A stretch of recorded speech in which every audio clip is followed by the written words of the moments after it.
محترم ناظرین کرام، آج کی ہماری اس تقریر کا عنوان یہ ہے کہ رسول اللہ صلی اللہ علیہ وسلم کی حجۃ الوداع کے موقع پر ایک جامع نصیحت۔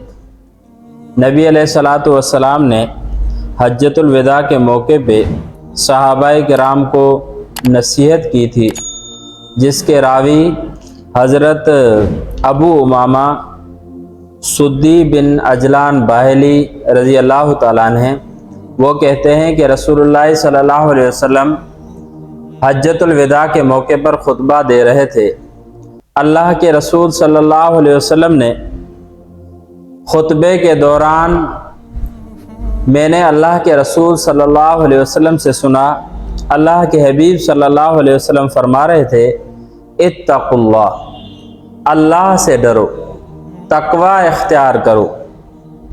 یعنی اللہ رب العزت نے جن چیزوں سے آپ کو منع کیا ہے ان تمام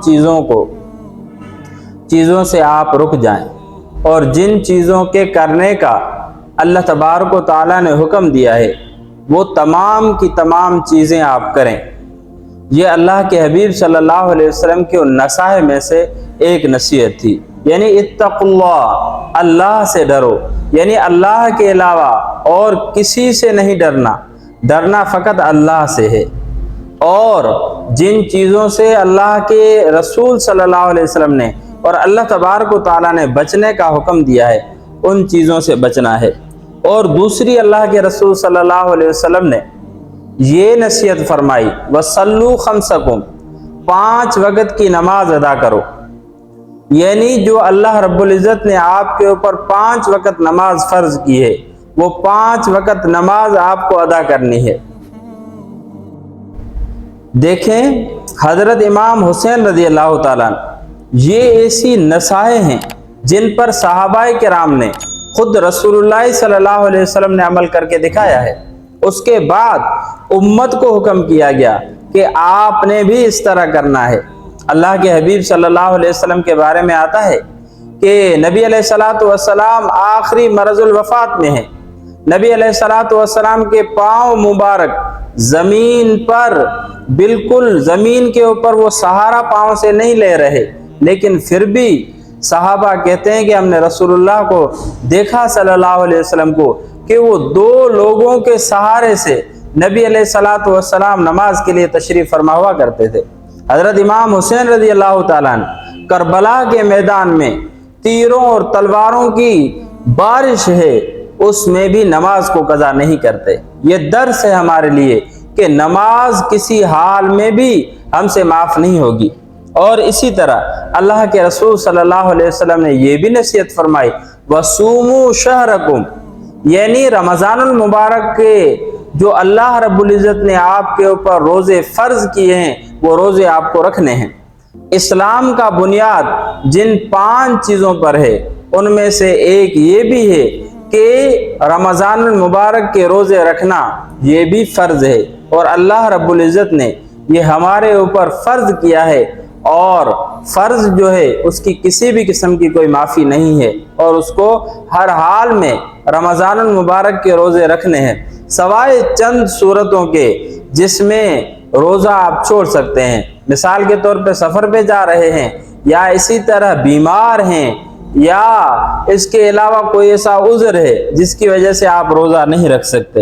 اور اسی طرح اللہ کے حبیب صلی اللہ علیہ وسلم نے یہ بھی وصیت فرمائی، وَآتُوا الزَّکَاۃ، یعنی اپنے مالوں کی آپ نے زکوٰۃ دینی ہے۔ مثال کے طور پہ کسی آدمی کے پاس اگر 40 بکریاں ہیں تو 40 بکریوں پر 1 بکری ہے، اور اسی طرح کسی آدمی کے پاس 1000 روپے ہیں تو 1000 روپے کی جو زکوٰۃ ہوتی ہے وہ فقط 25 روپے ہوتی ہے۔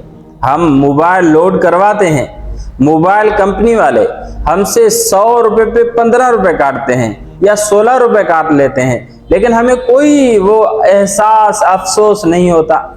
لیکن جب اللہ کا حکم ہے کہ آپ نے 1000 پہ 25 روپے دینے ہیں، وہاں ہم کہتے ہیں کہ یہ ہم کیسے دیں؟